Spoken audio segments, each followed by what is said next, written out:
Boa noite, turminha. Tudo bem? Turminha da 148, como é que vocês estão? Como é que passaram a Páscoa? Um grande beijo pra vocês, tô com saudade, tá? Não esquece da nossa live, toda quinta-feira às 21 horas, tá dando certo, né? Tive a participação de 10 alunos nessa última live, foi bem legal. Entre mais alunos, acesse, vai ser bem interessante. Bom, turminha, nós estávamos lá em UTI e aí a gente viu, entramos para falar sobre a introdução, né? Eu dei a introdução para vocês do atendimento em unidade de terapia intensiva, falei sobre o conceito e o objetivo da UTI, para que serve a UTI, por que temos que ter a UTI. Falei com vocês sobre a estrutura física da UTI, quantos pacientes geralmente dispersa na UTI, de 10 pacientes a 13 pacientes, ou pode ter uma UTI muito maior, a quantidade do número de leitos da UTI, quantidade de profissionais, né? Quanto que vocês têm que estar dando assistência, geralmente o técnico de enfermagem dá assistência a dois, ou até mesmo a dois pacientes na UTI, né? Falamos da equipe da equipe multiprofissional na UTI, falamos de cada um, enfermeiro, médico, diarista, médico plantonista, enfermeira assistencial, técnico de enfermagem, fisioterapeuta, auxiliar de serviços, que já entra parte aí da equipe multiprofissional, beleza? E agora nós vamos falar sobre a admissão do paciente em UTI. Então, aí na página 273 eu já coloquei o conteúdo para vocês. Lembrando que o conteúdo agora é postado na plataforma da escola que eles pediram, que abriram, tá? Então vocês têm um código, vocês têm que acessar por lá o conteúdo. E os vídeos vocês continuam assistindo pelo YouTube, Simone e Júlia. Beleza? Bom, admissão em enfermagem. O paciente, eu vou ler para vocês. O paciente é admitido na unidade mediante a solicitação prévia do médico, responsável ao médico plantonista da UTI, que após coordenar com a internação, notifica o enfermeiro responsável pela unidade, esclarecendo o diagnóstico e a gravidade do caso. O leito e o material são preparados de acordo com a patologia e com a gravidade do paciente. Então, acho que até eu já cheguei a falar um pouquinho sobre isso nos vídeos. Então, quando for admitir o paciente, o médico que está geralmente na unidade externa da UTI, que é o médico responsável pelo paciente, aí se o paciente está no pronto-socorro, o médico que é responsável por esse paciente do pronto-socorro, né? O médico especialista do pronto-socorro. Se o paciente está numa clínica médica, aí o médico responsável por ele que está lá na clínica médica vai ligar para a UTI e vai solicitar para o plantonista de UTI a vaga. Quem cede essa vaga é o médico intensivista da UTI. É o plantonista da UTI, o plantonista não, é o intensivista da UTI que vai ceder essa vaga. Quando ele cede essa vaga, ele fala com o enfermeiro e vai passar o diagnóstico do enfermeiro e de acordo com a gravidade desse paciente, vai ser montado o leito. É quando o técnico de enfermagem é acionado e aí ele vai receber o caso do paciente que vai vir para o leito para admissão dele, tá? O que tem que ter no leito? Tem que ter o material para aspiração. O material para aspiração tem que estar ok. O vacômetro, fluxômetro de oxigênio e do respirador testado. Então, nós temos o fluxômetro de oxigênio que tem que estar testado. Monitor cardíaco, que é o monitor completo com PA não invasiva, saturação. As planilhas para sinais vitais, que é ali onde você vai marcar os seus sinais vitais do paciente. O esfigmomanômetro e o estetoscópio, assim, sempre é bom a gente ter o manual ali se precisar. Carrinho de parada tem que estar ok, geralmente isso você já tem que ter visto antes de você chegar na UTI, que foi o que eu ensinei para vocês lá em administração. Na UTI tudo tem que funcionar. Então, geralmente, nós temos vários carrinhos de parada, depende da quantidade de leitos que nós temos, né? Então, esses carrinhos de parada, eles têm que estar checado, tem que verificar o lacre, tem que estar tudo certinho, como vocês aprenderam em administração, para qualquer necessidade, ele já está disponível ali, porque é o paciente que está vindo. Geralmente o paciente ele vem para a UTI, ele é um paciente grave, ele precisa de monitorização cardíaca, ele precisa de atendimento específico do profissional adequado ali, que seria o técnico, o enfermeiro, fisioterapeuta. Então o paciente que vem, ele não é um paciente que não está com risco iminente de vida, senão ele não vai vir para a UTI. Então isso a gente já tem que ter na mente, tá? Eventualidades podem acontecer, esse paciente pode parar a qualquer momento. Então, responsabilidade da enfermagem.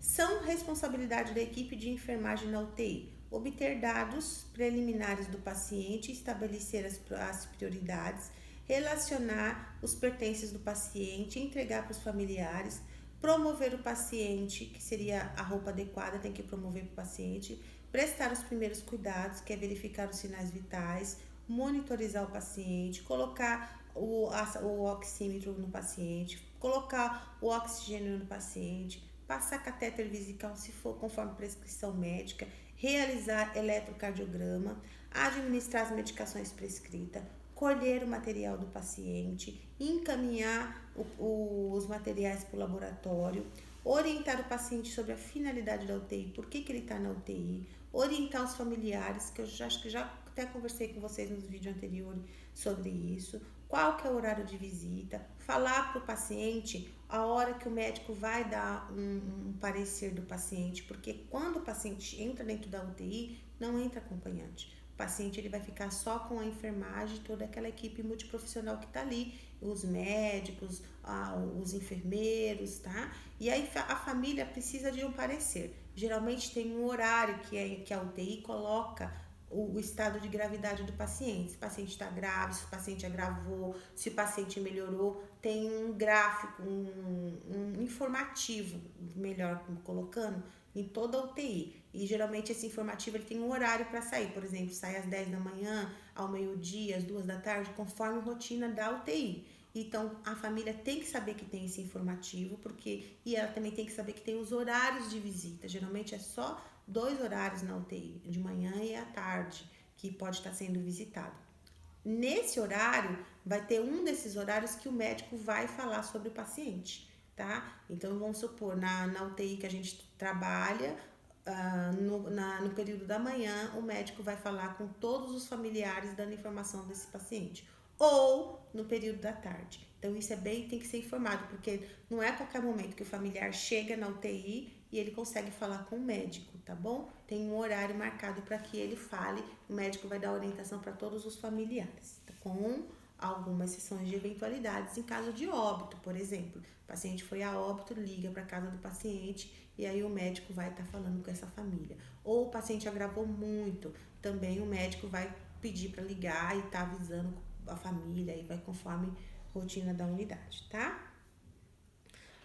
Aí aqui um pouquinho mais abaixo nós temos aí os cuidados diários que pode variar de acordo com os problemas e os diagnósticos do paciente. Então nós temos aqui 11 cuidados diários que é com esse paciente. Como que vai ser os meus cuidados com o paciente dentro da UTI? Então a gente vai dar uma base para vocês desses cuidados na UTI, tá? Que é dado pelo técnico de enfermagem e pelo enfermeiro, tá? Então vamos lá. Verificar sinais vitais e balanço hídrico do paciente a cada 2 horas. Lembra que a professora falou para vocês? Então isso faz parte da rotina da UTI. Em alguns casos, de hora em hora. Se o paciente estiver muito grave, vai ser de hora em hora que tem que verificar os sinais vitais. Quais os sinais vitais, professora? A gente já aprendeu em sala de aula. A monitorização cardíaca, saturação, frequência cardíaca, pressão arterial, PVC. Já conversamos todo em sala de aula quais são os cuidados, né? Quais são os sinais vitais. 2. Desobstruir as vias aéreas do paciente por meio de aspiração orotraqueal ou nasotraqueal e estimular a tossir, tá? Então, o técnico de enfermagem, ele pode aspirar a boca do paciente, a narina do paciente. O tubo orotraqueal não, tá? Então, esse procedimento, ele vai ser feito pelo enfermeiro ou pelo fisioterapeuta. 3. Trocar o curativo do paciente diariamente sempre que necessário. Então, se o paciente tiver um curativo, vai ter que ser trocado. 4. Fazer irrigação da sonda gástrica. Se o paciente tiver uma sonda gástrica ou uma sonda nasointeral, vocês já aprenderam que é de cuidado fazer 20 ml para que não tenha obstrução dessa sonda após as medicações e após as dietas, né? Então, terminou a dieta, vou lá, lavo com 20 ml a sonda do paciente para que não ocorra obstrução. Terminei de fazer a medicação, vou lá, lavo com 20 ml de água filtrada, tá? Não é destilada, filtrada, para que não ocorra obstrução da sonda nasointeral. Manter a nebulização com água destilada constante, no caso de paciente entubado ou traqueostomizado.